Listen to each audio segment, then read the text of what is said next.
I told you, you can save time every day while slowing down and enriching your life all at the same time. I am telling you. Believe it or not, there's a formula to this, and I wish I knew it 20 years ago. Today, I'm sharing that simple formula with you, and it's one you can easily adapt for your own life right now, today. But first, let me give you an example of what I'm talking about and how I figured it out. I'm Teresa, by the way, and I've been a solo mom for 12 years. I created this channel to help maximize the joy and serenity in your life and your relationships. And I'm glad you found my little oasis on the internet. So, about joy. It's something I've been thinking about more lately, how to have more of it, right? How to really enjoy day-to-day life, which is all that we have after all. But in thinking about joy, I kept coming up against the wall of adulthood, right? Just like you, I want more free time, more time to just be, right? More time with my kid, more relaxation, more peace. But I'm too mature to just ignore the things that have to get done, the bill paying, the chores, the early morning wake ups, the dog that needs to go for a walk, right? I would love to live like a hermit, but it ain't happening today. So my example and how I got started on joy maximizing was actually because I did not want to get out of bed one day. I really did not want to get out of bed. So a couple of months ago, there I was forcing myself out of bed early in the morning, fighting this battle of wills with myself to get my day going and to shower quickly so that I could have time to drink coffee and maybe read a devotional for a few minutes before my hectic day started. And I just couldn't do it. Like, I swear by the time I dragged myself out of bed, I was too tired inside to even stand up and take a shower. Like, something in me was just so burned out with the busy mornings and the rushing and the way I was having to push my own self. You ever have one of those to heck with it moments? Yeah. Where you just have a little tantrum and you kind of quit adulthood for a while? Yeah, I had one. And for once, I decided to give into it. And what I discovered when I did changed everything. So I decided to shove the world aside for as long as I needed to. And in the dark of the morning, I started a nice hot bath with a head pillow and rose-scented water. And while I was waiting for the bath to fill, I made my morning coffee and I found my Bible and brought them to the bath. I didn't bother bringing a clock because I had no intention of ever leaving that bathtub. So, do you know what happened? I soaked, I sipped my coffee, I read my Bible, which is something that I have been wanting to stop neglecting, but busy mornings just make it hard. And at the end of a half of an hour, I was a new person. I felt at peace and joyful. I felt filled up instead of depleted. I was renewed and ready for my day. I slowly finished getting myself dressed and ready for work. I happily packed my lunch. I gave my daughter a good morning hug. And somehow I was not late for work, even though I took as long as I wanted to get ready. I was joy stacking and I didn't even know it. And I've been doing it ever since. So, instead of dreading hearing the alarm go off, and instead of resisting getting out of bed, now I'm actually getting up earlier because I look forward to my mornings. It's one of the best times of day. And I've learned to joy maximize in other areas of my life as well, not just my morning routine. And in a minute, I want to share that formula with you. So, joy stacking is the term that I'm using to describe what happens when the sum is greater than the parts. So I'm loosely borrowing this from the book Atomic Habits, where James Clear talks about habit stacking, where you bring habits or goals together at the same time to sort of maximize your productivity and your accomplishments. But frankly, I like maximizing joy a whole lot more than maximizing productivity. Not that there's anything wrong with that. I mean, it was a brilliant concept. I'm stealing it, and I also need to be productive in life and do that as well. But joy stacking is even better. So for me, rather than separating out all of the parts of my morning, I brought them together in a way that was joy enhancing. So rather than neglecting the good for the necessary, I incorporated them all together at once. And yes, there's a formula to this that I've figured out, and you can adapt it for yourself, and it looks like this: chore plus sensory plus enrichment. Or another way of thinking about it would be goal plus sensory plus relationship. So basically what you're doing is you're taking something that is a chore or a goal, this is the necessary thing, and you're stacking it with something that feels good in some sensory way.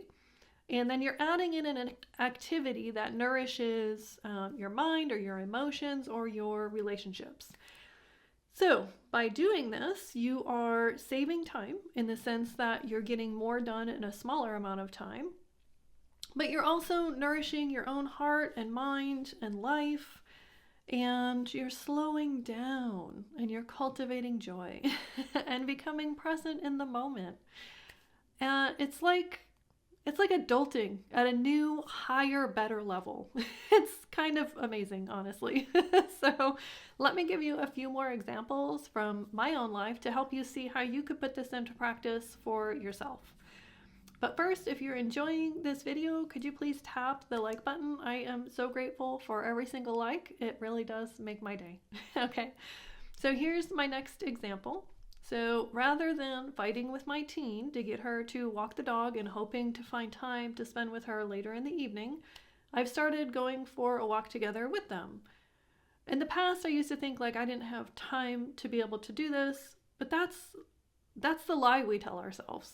So really, I do have time for it because what I'm doing is I'm getting exercise and fresh air. I'm spending quality time with my teen after school, and the dog is getting his needs met.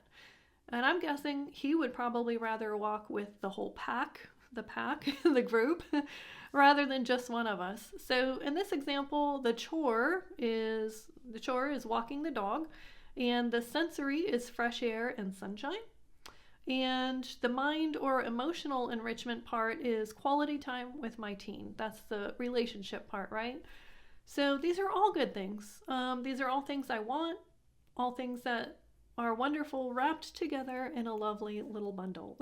So another example is this.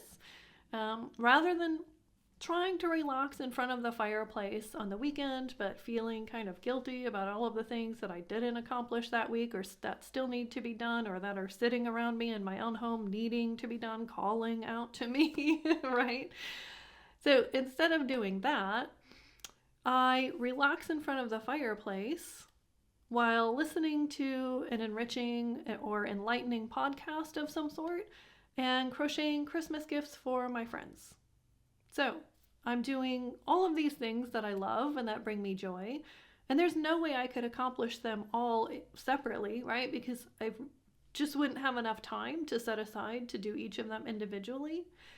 But here's the thing, I don't feel the least bit guilty about relaxing in front of the fireplace like this because I'm doing good things, right? I'm making gifts for my friends. This is important to me. And it's like the sum is greater than the parts. So the goal or the chore here is making gifts for my friends. Obviously, I don't see that as like a chore, but it is a goal. And the sensory is the smell and sight and sound and warmth of a crackling fireplace.